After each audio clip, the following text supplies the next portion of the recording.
하나님 말씀은 디모데전서 3장 8절에서 16절 말씀입니다. 신약 성경 339쪽 디모데전서 3장 8절에서 16절 말씀을 제가 봉독해 올리도록 하겠습니다. 이와 같이 집사들도 정중하고 일구이언을 하지 아니하고 술에 임박히지 아니하고 더러운 일을 탐하지 아니하고 깨끗한 양심에 믿음의 비밀을 가진 자라야 할지니 이에 이 사람들을 먼저 시험하여 보고 그 후에 책망할 것이 없으면 집사의 직분을 맡게 할 것이요 여자들도 이와 같이 정숙하고 모함하지 아니하며 절제하며 모든 일에 충성된 자라야 할지니라. 집사들은 한 아내의 남편이 되어 자녀와 자기 집을 잘 다스리는 자일지니 집사의 직분을 잘한 자들은 아름다운 지위와 그리스도 예수 안에 있는 믿음의 큰 담력을 얻느니라. 내가 속히 내게 가기를 바라나 이것을 내게 쓰는 것은 만일 내가 지체하면 너로 하여금 하나님의 집에서 어떻게 행하여야 할지를 알게 하려 함이니 이 집은 살아계신 하나님의 교회요 진리의 기둥과 터니라. 크도다 경건의 비밀이요 그렇지 않다는 이 없도다. 그는 육신으로 나타난 바 되시고 영으로 의롭다 하심을 받으시고 천사들에게 보이시고 만국에서 전파되시고 세상에서 믿음 받으시고 영광 가운데서 올려지셨느니라. 아멘. 오늘 우리 권사님 기도해 주셨던 것처럼 중고등부 수련회가 은혜 가운데 잘 맞춰졌습니다. 어느 해보다 올해의 수련회가 더 풍성하고 은혜스러웠던 것 같아요. 강원도 강릉에서 그 강사를 초대했는데요. 멘토 크루라고 하는 어떤 힙합, 댄스, 재즈, 찬양하는 그런 팀을 우리가 섭외했습니다. 그분들은 강원도 강릉에서 한 30여 명이 집단으로 살고 있습니다. 가정은 한 3가정, 4가정인데요. 외부에서 함께 하나님을 찬양하고 몸으로 하나님을 찬양하고 싶은 사람들이 모여서 집단을 이루어 삽니다. 어떤 사람의 헌신으로 그 땅 위에 땅을 기증하게 되었고 그 땅 위에 컨테이너 박스를 갖다 두고 컨테이너 박스에 살고 있습니다. 컨테이너 박스 안에 보일러도 없고요. 그냥 뭐 전기 판넬이나 아니면 어떤 전기 그런 것으로 사용합니다. 컨테이너 박스 안에 샤워 시설도 없고요. 그렇게 열악하게 살아가고 있어요. 그러한 분들이 강사로 초청이 됐는데 강원도 강릉에서 6시간을 타고 15인승 1대, 12인승 2대, 합 3대가 왔어요. 그래서 3시 반 도착해서 3시 반 도착하면 아침 최소한 8시, 9시에 출발했겠죠? 그렇게 출발해서 하루를 꼬박 새서 와서 8시에 집회를 하는데 3시 반 도착해서 집회장 세팅하고 그리고 8시부터 9시 반까지 집회인데 11시까지 아이들과 함께 찬양하고 말씀을 나누고 은혜를 함께 나눴어요. 정말 전심을 다해 하나님을 예배하고 찬양하고 또 말씀을 선포하시는 그 선교사님의 사역을 통해서 아이들이 뒤집어졌어요. 그냥 애들이 찬양하면 앞에서 입만 뻥긋뻥긋했어요.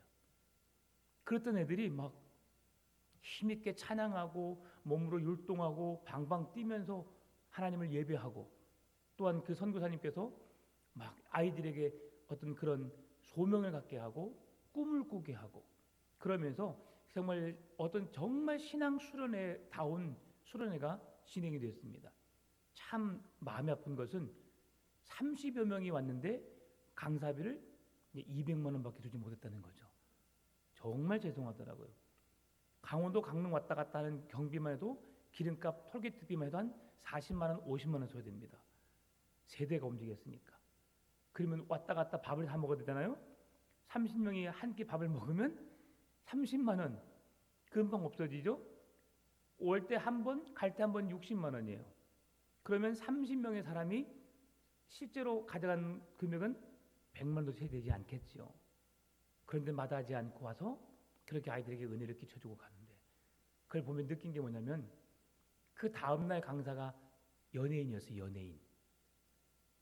8시에 강의를 시작해서 9시 10분에 끝냈어요.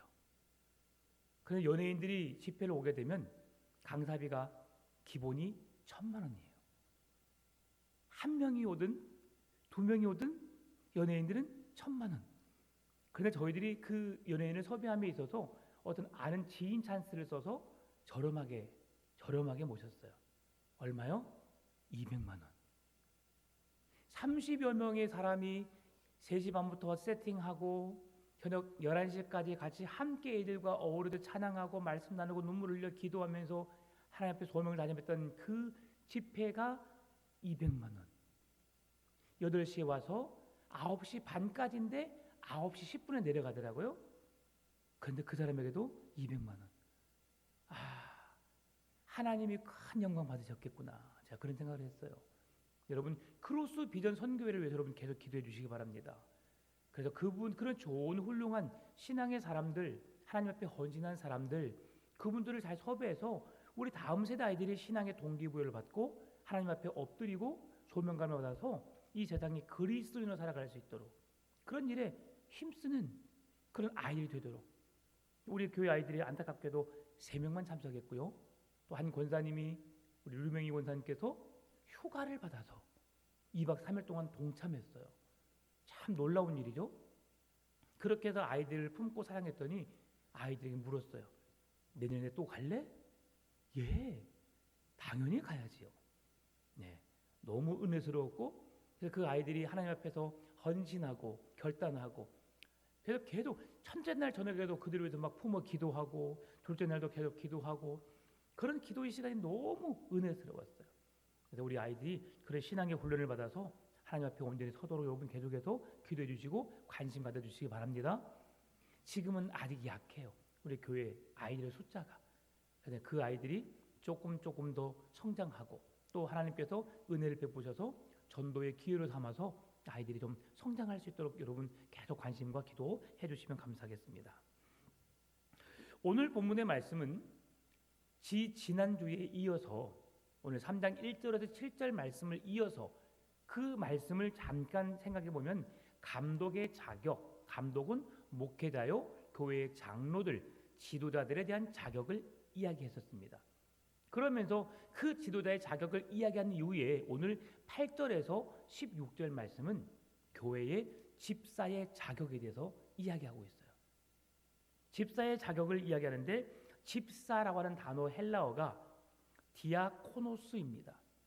디아코노스인데 이 단어의 의미는 봉사입니다. 우리가 집사로 직분을 맡아서 주의 몸된 교회를 섬기는 그 일에 있어서 행해야 할 일이 뭐냐? 봉사라고 하는 거예요. 그 봉사라는 단어는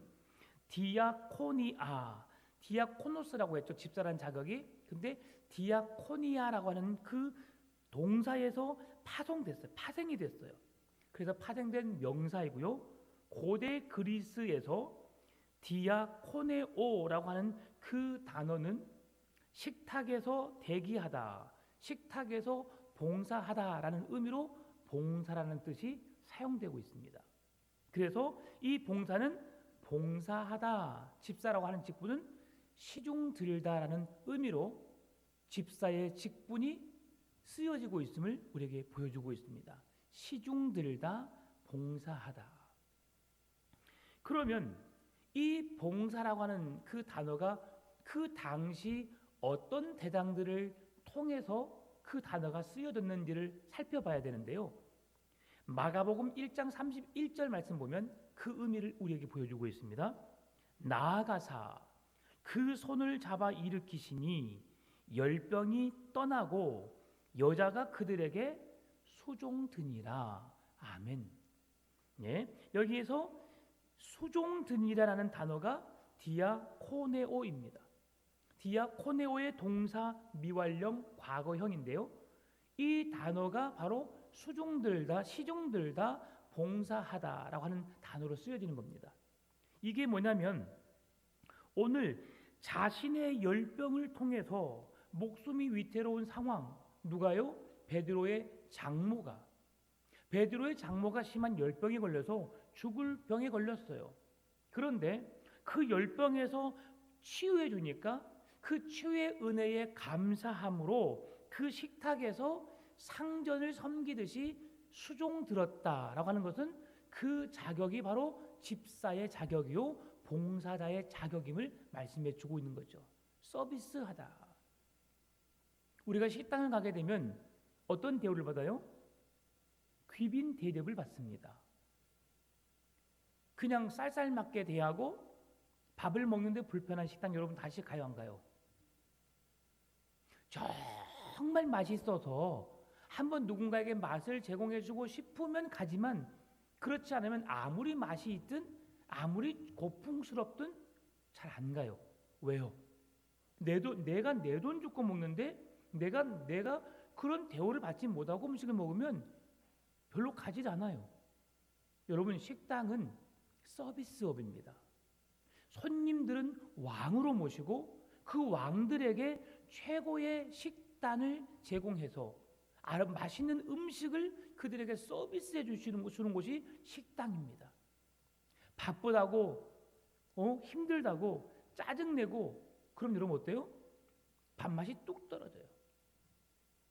그러면 그 식당에서 서비스업 하는 사람들은 힘들지만 지치지만 피곤하지만 어떻게 해야 돼요? 그 찾아온 손님들의 기분을 맞춰주는 것이 서비스라는 사람들의 본래 모습이어야 하는 거죠. 오늘 이 마음으로 지금 섬기는 자, 수종 들은 자가 집사의 자격을 가진 자라고 말하고 있는 겁니다. 그러면 집사의 자격을 가진 자는 하나님께서 나를 구원하심에 내 질병을 열병을 치유하심에 대한 고마움과 감사의 마음으로 그분에게 수종든다. 그분을 섬긴다 라고 하는 그것이 봉사자 집사의 첫 출발임을 성경은 말씀해 주고 있습니다. 사도행전 6장에 보게 되면 초대교회가 처음으로 집사라는 제도를 적용하게 됩니다. 이 집사라는 제도를 통해서 그들이 왜 집사라고 하는 제도를 통해서 교회를 세워갔을까? 초대교회 당시에 모든 교회의 말씀 선포자, 봉사자들 그 모든 것을 통틀어서 총괄하고 진행하는 사람들은 예수님의 제자들이었어요. 사도들이었죠. 사도들. 그런데 이 사도들이 말씀을 전하는 사역과 가르치는 사역과 교회 안에서 선교하는 일, 구제하는 일에 함께 모든 것을 총괄하다 보니까 몸은 하나인데 많은 성도들이 모여들게 되고 또 그 성도들의 일을 하나하나 낱낱하게 세세하게 그 일들을 다 감당하는데 제한적임을 느끼게 되는 거죠. 특히나 이 초대교회에 주로 교회 성도를 이루고 있는 사람들이 히브리파 유대인들이었어요. 그런데 이제 예수님이 믿고 교회로 나오는 헬라파 유대인들이 생겨나기 시작했고 그래서 교회 안에서 이제 선교합시다. 구제합시다.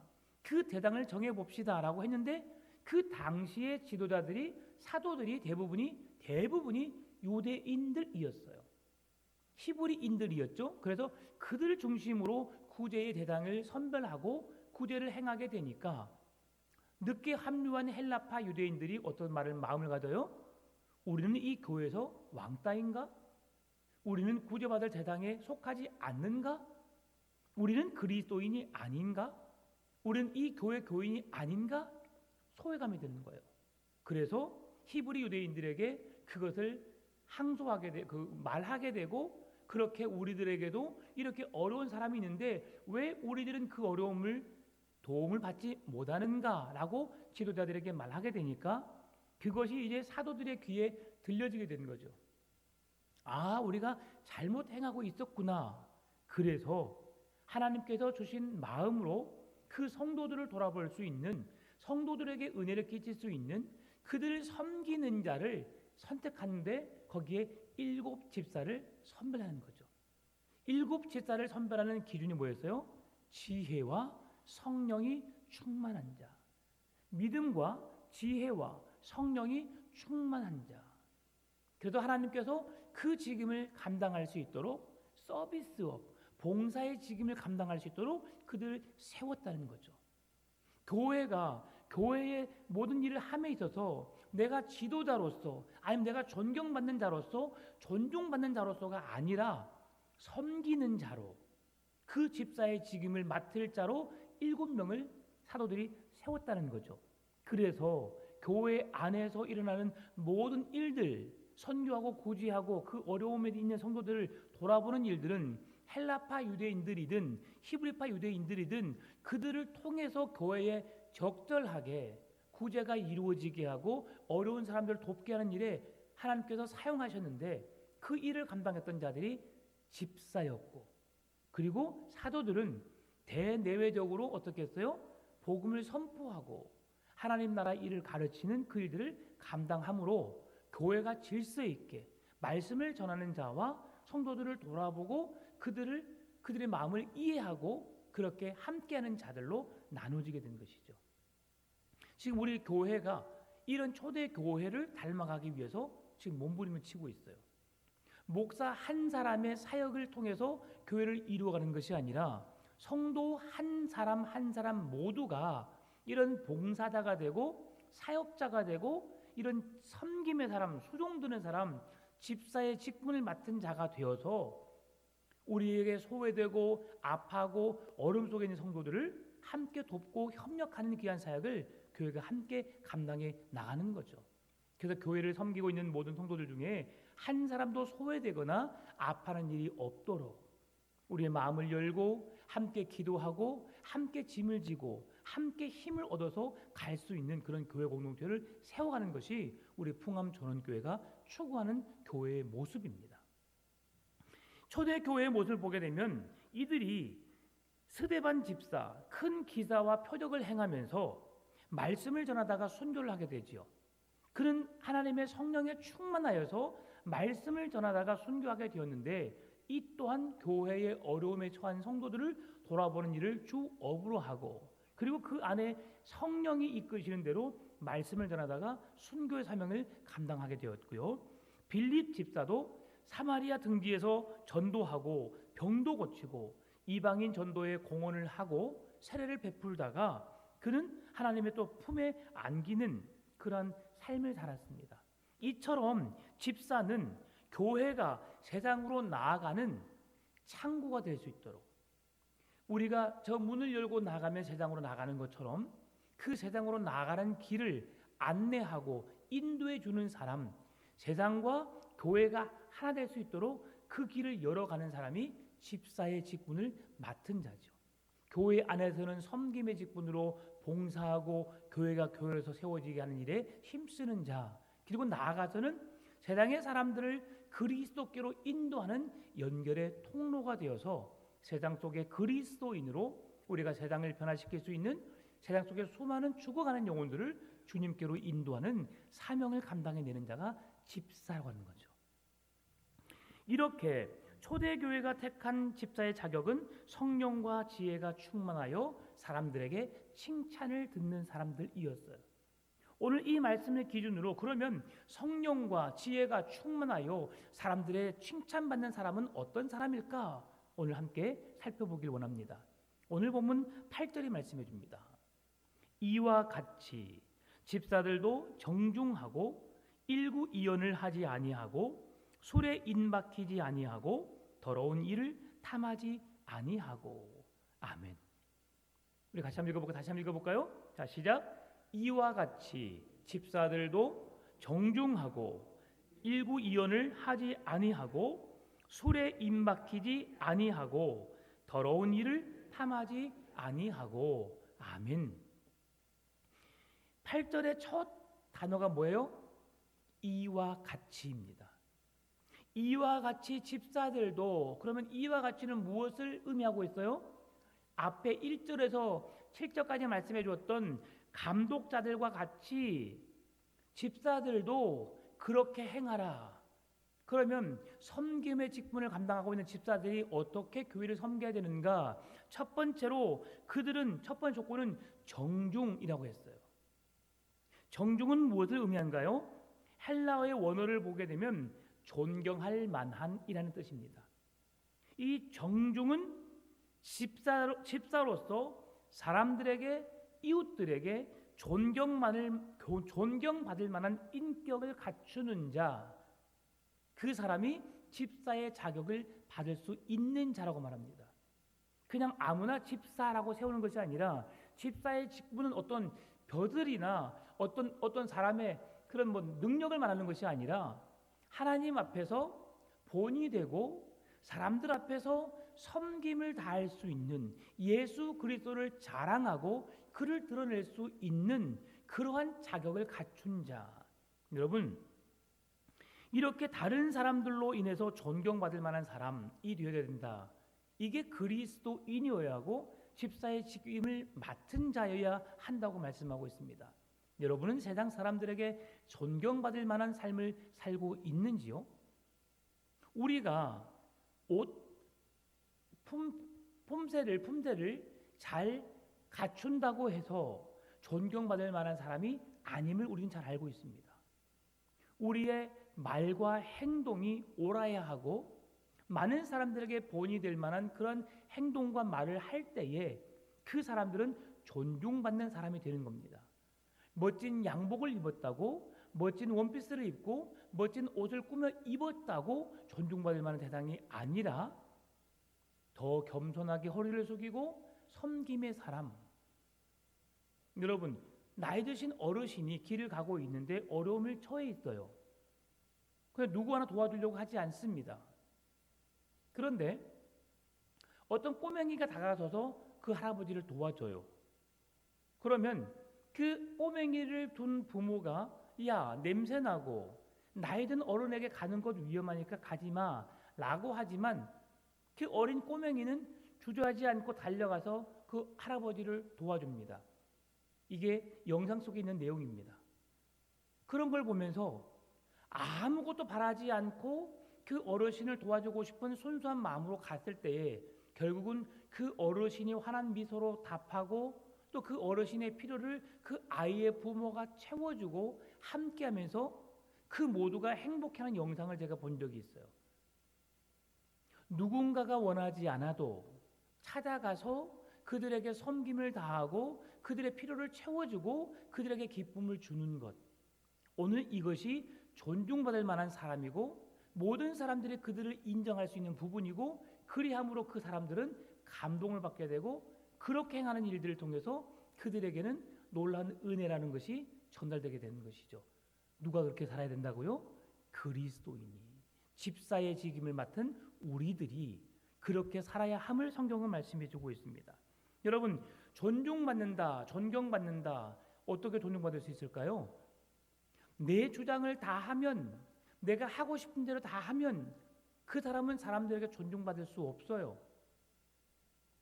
밥을 먹는데 내가 먼저 밥을 먹는다, 존중받을 수 있을까요?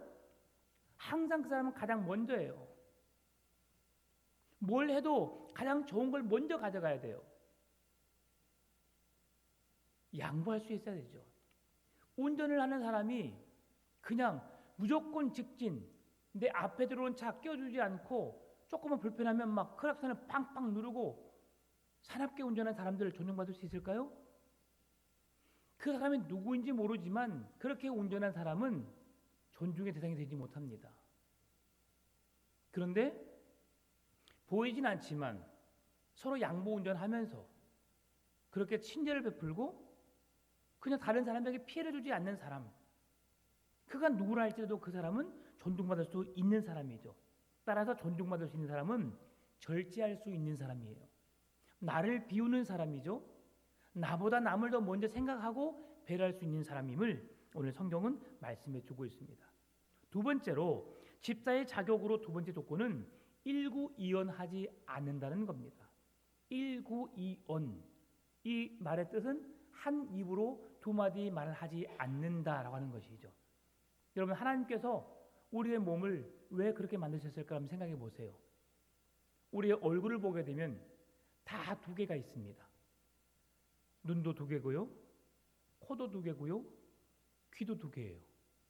그런데 뭐가 하나예요? 입이 하나예요. 왜 눈을 두 개를 줬을까요? 많은 걸 보라고요. 왜 귀를 두게 줬을까요? 많은 걸 들으라고요. 그러면 많은 걸 말하라고 하나님이 입을 두게 줘야 되잖아요. 그렇죠? 근데 왜 하나만 줬죠? 성경에 말하기는 더디하고 듣기는 즐겨하라. 눈으로 본 것을, 들은 것을 말로 조심성 있게 지혜롭게 행동할 것을 성경은 말씀해 주고 있는 거예요. 그래서 여러분, 하나님이 왜 그리스도인들에게 한 입으로 두 마디 말을 하지 말라고 하는가? 세상의 사람과 똑같은 삶을 살지 말기를, 구별된 하나님의 거룩한 백성 되기를 주님이 원하시기 때문입니다. 여러분, 뭔가를 말할 때에 조심성 있게 말하시기 바랍니다. 교양 있게, 지혜 있게, 사람들에게 이 말을 통해서 상처가 될까 안 될까를 먼저 생각해 보고, 똑같은 상황이지만 그걸 지혜로운 마음으로 바로 직설적으로 말하기보다도 조금 더 참고 인내함으로 기다렸다가 때에 적절한 말, 그 사람이 똑같은 상황 속에서 그 말을 들어도 상처가 아니라 이해할 수 있고, 그들이 그렇게 말을 듣고 힘을 내거나 용기를 내거나 변화된 삶을 살 수 있는 말을 할 수 있는 사람이 되어야 한다는 사실이죠. 성경은 지금 그것을 원하고 있습니다. 우리에게 옳고 그름을 바르게 분별할 수 있는 지혜. 하나님의 백성 집사가 가질 두 번째는, 첫 번째는 정중이었고 두 번째는 일구이연하지 않는, 말에 실수를 하지 않고 말에 책임질 수 있는 그런 지혜로운 언어를 가진 자. 우리 성도들이 그런 지혜로운 입술을 가지시기 바랍니다. 세 번째로는 술에 임박히지 말아야 한다라고 말하고 있습니다. 술에 임박히지 말아야 한다. 여러분, 늘 수시로 제가 질문을 던지지만 신앙인은 술을 마셔도 된다? 안 된다? 왜 안 돼요? 음식인데. 술 음식입니다. 여러분, 술집을 보면 음식점이라고 되어 있어요. 아니면 주점 밑에 음식점이라고 되어 있습니다. 술은 뭐라고요? 음식. 그럼 먹어도 된다, 안 된다? 된다. 네. 자, 이 세상에는 모든 것을 우리가 먹을 수 있어요. 노아 당대에도 노아가 뭘 먹었어요? 술을 먹었어요. 그러면 왜 그 당시에 술을 먹었을까라고 하는 걸 볼 수 있죠. 팔레스타인 지역은 그 물이 어떤 물이라고요? 석회질 물이에요. 석회질 물이기 때문에 그 말이 정제되지 않으면, 정수되지 않으면 바로 탈이 납니다. 그래서 그들은 탈이 나고 설사를 하게 되고 그러면 건강하지 못해요. 그리고 석회질 물을 계속해서 마시다 보면 이빨이 석회가 껴서 나중에 이빨로 씹지도 못해요. 그 정도로 석회질이 있기 때문에 그들은 물을 바로 마시지 않고 끓여 마시거나 아니면 포도주를 담가서 포도주를 음료처럼 물처럼 마셨다라고 성경에 말씀해 주고 있어요. 그래서 그들에게 있어서 그들은 지역 특성상 물이 아닌 포도주 음료를 마셔야 되는 상황이에요. 근데 노아가 그 음료를 어떻게 했어요? 너무 지나치게 마시다 보니까 어떤 일이 일어나게 되었어요? 여러분, 실수는 누가 했어요? 노아가 했어요. 근데 그 아버지의 모습을 벌거벗겨 있는 아버지 하체를 보고 그 세 아들의 특징이 다 달랐지요. 근데 그 결과적으로 나중에는 그 아들의 후손이 어떻게 됐어요? 하나님의 저주를 받아서 다른 민족을 섬기는 백성이 되었어요. 그래서 흑인과 백인과 황인으로 나눠져서 그 일들을 감당하게 된 거죠. 여러분, 이렇게 술은 나뿐만이 아니라 다른 사람에게까지도 죄를 짓게 만드는, 그런 죄를 짓게 하는 근거를, 뭔가를 제공하는 그것이 된다는 거죠. 여러분, 술을 우리는 그리스도인은 아예 입에도 대지 말아야 합니다. 왜요? 그 음식이 아니어도 우리는 먹을 게 너무 많아요. 한번 그 맛을 들이게 되면 세상 사람들은 흥에 취하고 술에 취하고 기분에 취해서 많은 죄를 저질러요. 그 결과 하나님께서 기뻐하지 않을 일들을 행하게 되니까 하나님은 술을 취하지 말라고 말씀하는 거예요. 그걸 정확하게 술에 임박히지 말아야 한다라고 말하고 있는 거죠. 여러분, 대부분 사람들은 식사 후에 맥주 한두 잔씩 다 마십니다. 서구 유럽은 그들의 문화예요.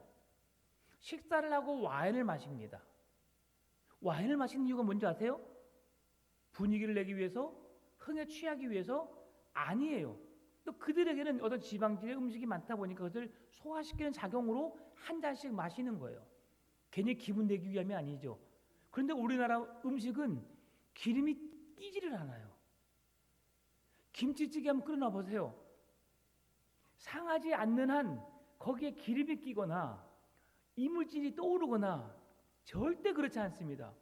된장찌개, 여러분 우리가 자연 속에서 먹는 모든 음식, 채소, 호박찌개 뭐 이런 것들 보세요.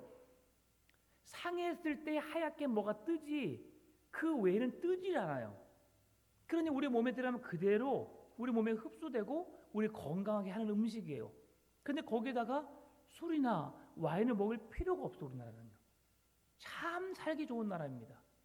그런데 그런 나라에서 이제 우리가 고기를 많이 먹다 보니까 그런 것들을 소화시킨다. 어떤 다른 핑계를 대고 우리가 술을 많이 마시는데 절대 하나님은 그 일들을 기뻐하지 않는다는 거죠. 특히나 술을 먹게 되면 절제가 이루어지지 않습니다. 통제가 되지 않아요. 그래서 늘 말씀드리지만 나의 이성보다는 술에 취해서 내 이성을 잃어버리게 하고 마비되게 하고 더 큰 죄로 나가게 만들기 때문에 술 취하지 말라, 술에 입막히지 말라고 말씀하는 겁니다. 네 번째는 더러운 일을 탐하지 말라고 말하는 겁니다. 내가 수고하고 땀 흘려 일하지 않는 다른 어떤 결과를 바라지 말라는 거죠. 여러분, 교인들에게서 집사들이 취할 수 있는 게 뭐냐? 집사들이 가져야 할 게 뭐냐? 사람들이 많은 고민을 해요. 여러분, 주식 사면 돼요, 안 돼요? 주식. 네. 주식 안 사봤어요? 네. 주식 사면 된다, 안 된다? 저의 개인적인 신앙은 저는 주식을 안 하는 게 좋겠다라고 하지만 사람들은 세상에서 합법적으로 주식 정도는 그냥 하도록 되어 있습니다. 그런데 주식이 왜 뭐가 문제가 되느냐? 내가 내 돈 가지고 내가 투자해서 내가 어떤 이익을 만들고 내가 뭔가 하는 것 정도까지는 괜찮다고 생각할 수 있어요. 내가 내 돈을 가지고 있는 것을 가지고 뭔가를 해보려고 하는 것은 자기 것이니까. 그런데 대부분의 사람들이 그 주식을 하거나 뭔가를 할 때에 은행에서 대출을 받거나 아니면 남에게 빌리거나 내 것이 아닌 다른 것을 하다 보니까 주식이 우리에게 잘 돼서 이익을 줄 수도 있지만 대부분의 사람들이 잘 하지 못하는 것을 보게 돼요. 그렇게 되면 어떤 일이 일어나게 돼 있어요? 나도 돈이 없어서 돈을 벌기 위해서 남의 돈을 빌렸는데 나는 없어서 갚을 수가 없고 남의 것까지 빌려서 주식을 샀기 때문에 어떤 일이 생겨나게 되겠어요? 나뿐만이 아니라 빌리는 사람에게도 피해를 주게 되는 것이죠. 그런 어려움이 있기 때문에 하지 말라라고 말하는 겁니다. 네, 안 하는 게 좋습니다. 성경적인 것은 수고하고 땀 흘려 일한 만큼의 대가를 얻는 것. 그래서 하나님은 그 기쁨을 농부의 수고로 비유를 들어 말씀해 주고 있어요. 농부가 열심히 땀 흘려 씨를 뿌리고 잘 가꾸어서 가을이 되어서 곡식을 거뒀을 때 그 기쁨을 오늘 우리에게 주는 그리스도인이 살아가야 할 이유이고 삶의 기쁨임을 성경에서 말씀해 주고 있는 겁니다. 다른 사람들을 착취한다, 더러운 일을 취한다고 하는 것은 다른 사람의 노동과 다른 사람의 것을 내가 거짓으로, 사기로, 불법으로, 부정한 방법으로 취하는 것을 말합니다. 여러분, 주식이 사람들이 조작한다라고 말하죠. 잘못된 이익을 탐하는 그들에 의해서 선량한 시민들이 이용을 당할 수 있는 일이 큽니다. 대부분 사람들은 이렇게 많이 당해요. 신분이 있는데 꼭 주식이 아니라 할지라도 나 잠깐만 돈 좀 빌려줘. 한 100만 원만 빌려줘. 내가 그러면 지금 은행 이자가 3% 4%인데 내가 그 더블로 줄게. 여러분, 더블로 줄 수 있는 사람이 돈을 빌릴까 안 빌릴까요? 안 빌려요. 그런데 처음에는 정말 없어서 빌릴 수 있어요. 그래서 한번 빌려서 딱 주게 되면 다음에는 얼마를 빌려요? 200이요. 다음에는 500이요. 1000이요. 나중에는 더 커집니다. 그렇게 사기치는 사람들이, 제가 아는 어떤 한 사람들이 그런 사기를 많이 당했어요. 그러면서 목사들에게도 그 일을 하라고 얼마를 투자해 놓으면 한 달에 300만 원씩을 준대요. 얼마를 넣으면 최소한 3천만 원, 5천만 원 넣으면 한 달에 이자를 300씩 준대요. 그렇게 이자를 어떻게 받을 수 있어요, 여러분? 그런 이자 받을 수 있는 사람, 줄 수 있는 사람 있어요? 없어요, 여러분. 다 사기예요. 100% 사기예요. 근데 선량한 시민이 처음에 30만 원 준다 하니까 30만 원 통장에 들어오니까 이야 놀라다가 나중엔 더 큰 돈을 맡기게 되는 거죠. 제 주위에는 어떤 사람이 이렇게 당했어요. 자기가 가지고 있는 돈 5천만 원 당했고요. 또 남의 돈을 빌려서, 가족들 돈을 빌려서 또 투자했어요. 당했음에도 불구하고 또 투자했어요. 그리고 다른 사람에게 또 투자하라고, 좋은 일이라고 꼬드겼어요. 여러분, 이렇게 만들어버려요. 아예 삶을 살지 못하도록 만들어버려요. 그래서 더러운 이득을 탐하지 말라. 여러분, 적은 돈에도 만족할 수 있는 삶을 살아가시기를 바랍니다. 그냥 내가 먹고 마시면 되는 거예요. 제가 처음에 멘토크루를 이야기했죠. 그 사람이 처음에, 여러분 잘 모를 거예요. 양현석 모르죠? 서태지와 아이들 모르시죠? 예전에 초대 그런 아이돌 그룹이었어요. 근데 그 양현석이라는 사람이 서태지와 아이들 있을 때는 노래 한 소절도 못 부르는 사람이에요. 래퍼예요, 래퍼. 춤을 추는 사람이에요.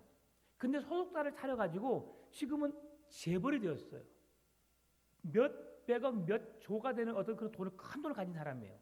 근데 그 사람이 그 일을 할 때에 그 멘토크루 리더가 그 사람들과 함께 동료를 이루고 그 분야의 최고의 전문가였고, 그런 랩이나 어떤 걸 하는 건 최고의 선두주자였어요.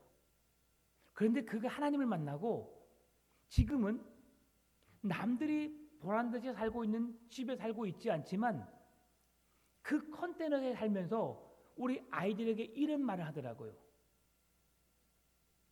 내가 지금 좋은 차를 타지 못하고 좋은 집에 살지 못하고 지금 겨울은 강릉은 엄청 춥잖아요. 컨테이너문을 열고 나오면 살을 베는 듯한 추위가 내게 엄습해 오지만 이것은 내가 불행한 것이 아니라 조금 불편할 뿐이다. 우리가 돈이 조금 없는 것은, 지금 추위가 와서 내가, 어떤 사람은 몇백만 원, 몇천만짜리 아주 손으로 이렇게 던지면 막 바람에 날아갈 것 같은 그런 잠바로 속에 완전 깃털로 해도 그렇게 가벼운 옷을 입고 살지만, 나는 깃털이 아닌 솜털이 가벼운 거, 솜털로 입지만 나는 깃털로 옷을 찌르고 막 그런 옷을 입고 있다 할지라도 그것은 불행한 것이 아니라 조금 불편할 뿐이라는 거죠. 여러분, 우리가 살아감에 있어서 다른 사람과 비교하게 되면 우리의 마음에 상처를 입게 돼요. 그러나 하나님께서 주신 세상에서 하나님이 주신 것을 누리며 살아가는 우리의 인생 속에서 조금은 불편할 수 있지만, 다른 사람과 조금은 다를 수 있지만, 우리가 하나님을 향한 믿음 안에서 굳게 서는 것이 우리에게 매우 중요하다는 것을 아이들에게 심어주었어요. 여러분, 더러운 것을 탐하는 것은, 그걸 취하는 것은 그들이 불편을 감당하기 싫어서 속고 속이는 세상 속에서 더 많은 이익을 취함으로, 더 편안하게 살기 위함으로 그 사람들에게 사기를 치는 거예요. 여러분, 지금 보이스피싱 없어졌을까요? 계속 하고 있을까요? 여전히 존재하고 있습니다. 어떻게 하면 그들은 사기를 칠 것인가를 고민하고 있어요. 그건 자기들의 수고라고 생각하고 자기들은 그걸 열심이라고 생각해요.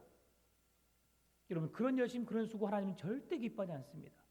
여러분, 세상에서 그들이 아무리 잘 살고 잘 먹고 잘 누리고 산다 할지라도 여러분, 우리는 하나님의 거룩한 백성으로서 정직하고 진실되길 원해요. 그렇게 수고땀을 흘리는 여러분 속에서 하나님의 은혜로 살아가시기를 바랍니다. 5번째 조건은 깨끗한 양심의 믿음의 비밀을 가져야 한다고 그래요. 깨끗한 양심. 양심은 하나님께서 인간에게 주시는 선물입니다. 이 양심은 그러나 더러워질 수 있어요. 디모데전서 4장 2절 말씀 보니까 자기 양심이 화인을 맞아서 외식함으로 거짓말을 하는 자들이라. 여러분, 내 양심이 화인을 맞아서 다른 사람들에게 거짓말을 하는 자다. 우리의 하나님이 우리에게는 선한 양심을, 하나님이 우리에게 선한 양심을 주셨어요. 그런데 무엇 때문에? 아담과 하와의 죄의 결과로 우리는 깨끗한 양심을 잃어버렸어요. 이 깨끗한 양심은 1장 5절, 1장 19절에서 우리에게 선한 양심이라고 말씀해 주고 있어요. 예수 그리스도의 거룩한 보혈로 정결함을 받은 사람, 예수 그리스도의 십자가의 은혜로 구속함을 받은 사람, 그 사람이 깨끗한 양심, 선한 양심을 가진 자라고 오늘 성경은 말씀해 주고 있어요. 여러분, 우리의 마음속에 누구든지 칭찬받을 만한 사람, 인정하는 사람, 술에 취하거나 어떤 그런 다른 사람의 거짓을 말하거나 다른 이익을 탐하려고 하는 사람, 하나님이 인정하지 못하는 더러운 일을 탐하고 거짓에, 속임수에, 술 취하고 방탕하여 죄를 범하는 인생이 아니라 여러분, 다 많은 사람들이 존중할 만한, 존경할 만한 성품과 인품을 가지고 그렇게 믿음으로 살아가신 여러분 되시기를 바랍니다. 마지막 말씀을 마무리하면서 집사로서의 맡아야 할 직분이 무엇인가 오늘 본문의 13절을 말씀해 줍니다. 집사의 직분을 잘한 자들은 아름다운 지위와 그리스도 예수 안에 있는 믿음의 큰 담력을 얻느니라 라고 말하고 있습니다. 세상의 그 어떤 것보다도 아름다운 지위라고 하는 것이 무엇이냐? 그리스도 예수 안에 있는 믿음임을 우리에게 말씀해 주고 있어요. 집사들이 자랑할 만한 게 뭡니까? 우리 안에 있는 나를 죄에서 사망 가운데 건지신 예수 그리스도의 복음, 그 믿음 안에서 있는 자, 그것으로 인해 기뻐하고 만족할 수 있는 자. 여러분, 한번 질문 던져보겠습니다.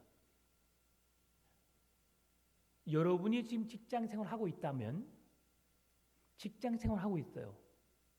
직장생활을 하고 있는 사람들은 1년의 휴가를 많이 받으면 한 열흘, 적게 받으면 일주일 정도밖에 휴가를 받지 못해요.